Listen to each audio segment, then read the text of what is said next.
And then, of course, to pay for that, they immediately raised the price by about 20% overnight.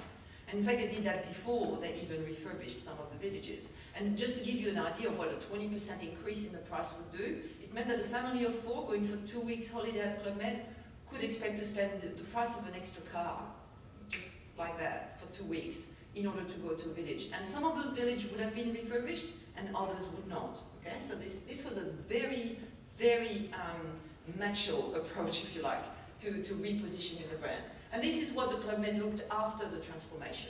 So we no longer see a bunch of people sitting having a good time in groups of 8. We see something that is secluded, something that is luxurious, something that is refined. In fact, in the slogan, we've got refined, generous, individual and multicultural, and all of the destinations are worked towards the same idea. No longer the camping site, no longer the socialist aspiration, very much the kind of 5-star dream destination that would compete with other, 5-star hotel.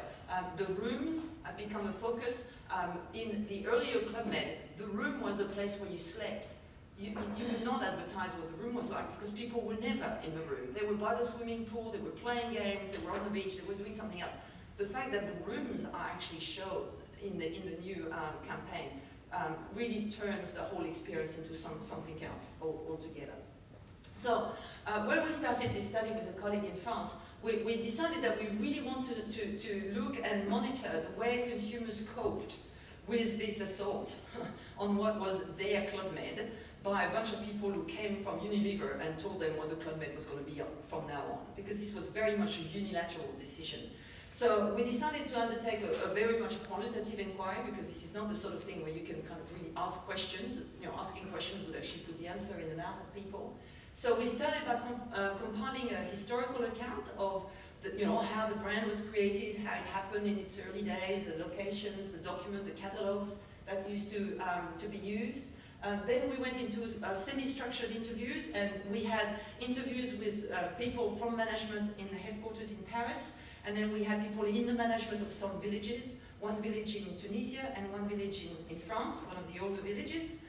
Then we undertook some participant observation, where we just kind of went around and sort of looked and took notes of the way people were behaving, and it was kind of interesting to see the difference between the newies and the oldies in terms of people who were familiar with the brand and those who were not. And then we were extremely lucky to be able to do an ethnography. And an ethnography is what you do when you observe a free-flowing conversation happening over the internet. And we were lucky to be able to use the Macaz website. The Macaz website is actually a site which is not controlled by Club Med at all, but it is actually about Club Med. It's about people who are interested in Club Med, and what they do is they've got a number of question, discussion, forums, etc., and they freely kind of engage. Most of the time it's because they want to exchange information. I've been to that village, what is it like? Where is that particular member of staff gone? And it's very much a sort of bank of information and a bank of exchange, but it is not controlled by the Club Med. And very interestingly, at some stage, in the early stage of the upscaling of the brand, there was this question asked on the website, which is to say, are you for or against what Club Med has become? And so we decided to use that as a very rich source of information. So this is the Macaz. For those of you who don't speak French, I will actually translate as we go, because of course a lot of that information is in French. But this gave us a sort of really untouched bank of information where people were actually responding with their hearts to what they were perceiving was being done to their brand. The first thing we did was to try and ascertain for ourselves whether there was such a thing as a Club Med community. And as I said, communities are defined by a number of things: the sense of belonging, the ritual and the tradition, etc. What we found was clear evidence that yes, there was a strong brand community around Club Med. Proof? Well, communities tend to evolve their own language, their own way of talking about things. What Club Med is completely predicated on the use of language, a specific type of language. For starters, if you go to Club Med, there's none of that vous, formal vous that French people use with people they don't know. It's tu, right from the start. The only other subculture in France that uses tu in the same way are actually academics. You go to any conference, people say tu immediately. You go to Club Med, it's the same, and it's not the same people. So the use of tu is it's a social leveler. It's very much the tu that you would use with family and friends, even though you're talking to a complete stranger. That's a very big language issue in relation to Club Med. And of course, there is no manager of the village. It's the chief, right? and there is no customers there. They are gentil membres, so they're GM. And there is no staff. They are GO. They are gentil organizer. So the whole kind of language and the title people give each other, it's almost like play acting. It's like going to a little Indian tribe, and then there's a chief, and then there's a different members of the tribe, and it's very coded, and you're frowned upon if you use the different language. You don't say, I'm a customer of the Club Med. No, no, no. You're a member. You're a gentil member, which means a nice member. So it's all coded in that way. There's also a lot of the clothing, the way of dressing, the type of dress. In fact, Club Med has now developed its own label. But the style that people would be wearing, the famous band that kind of gives you free drinks at the bar rather than sort of carry cash, the big 45 t-shirt, which is very stereotypical of Club Med, but some more hidden clothing tradition, which in the observation that we did was very clear. Those people who knew about the Club Med were able to know by looking at the different dinner list which kind of clothing they were supposed to wear. So there were some evening where you were supposed to wear only red, an evening where you were supposed to be dressed in black and white.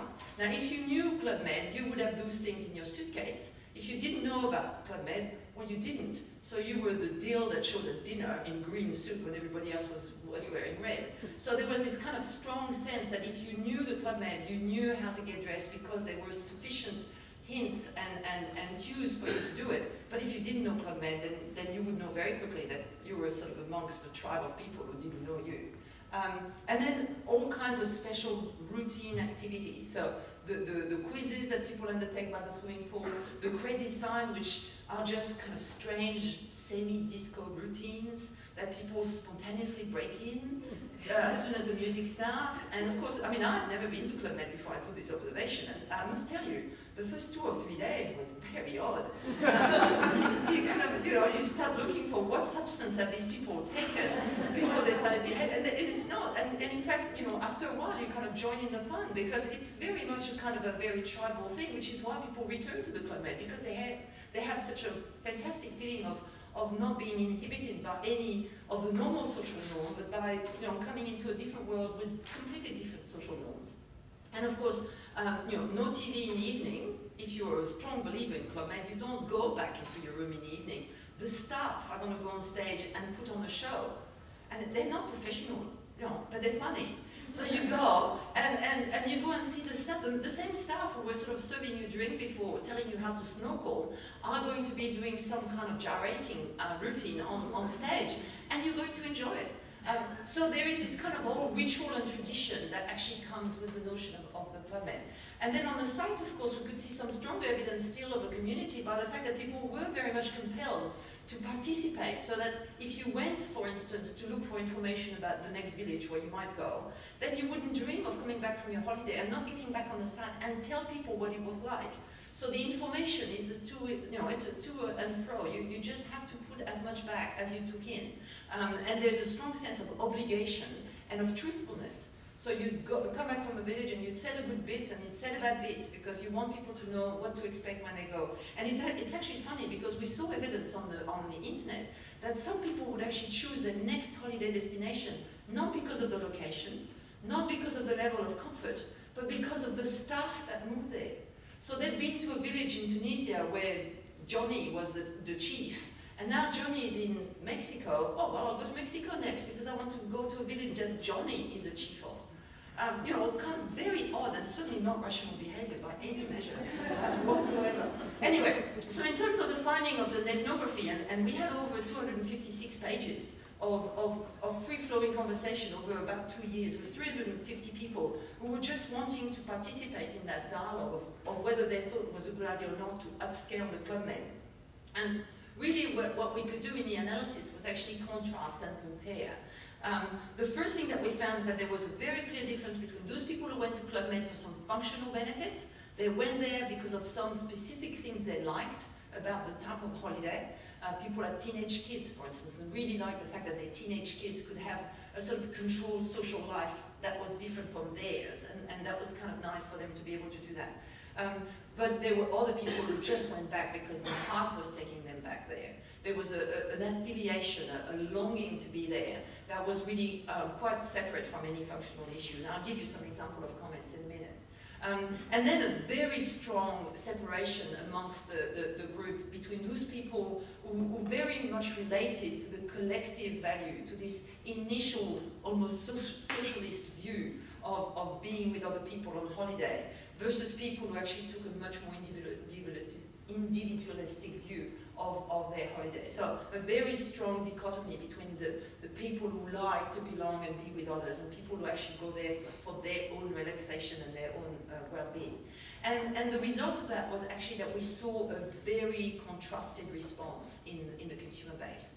And I'll show you how we divided that. But the predominant element was whether or not people were going to fight it or whether they were going to follow it. And clearly you can see that from a Club Med management point of view, this is the difference between a brand who's going to thrive and a brand that's going to fail. And I must tell you, to this day, I still would not be telling you now whether the Club Med strategy is going to be successful or not. So if we look at some of the example of the functional versus emotional,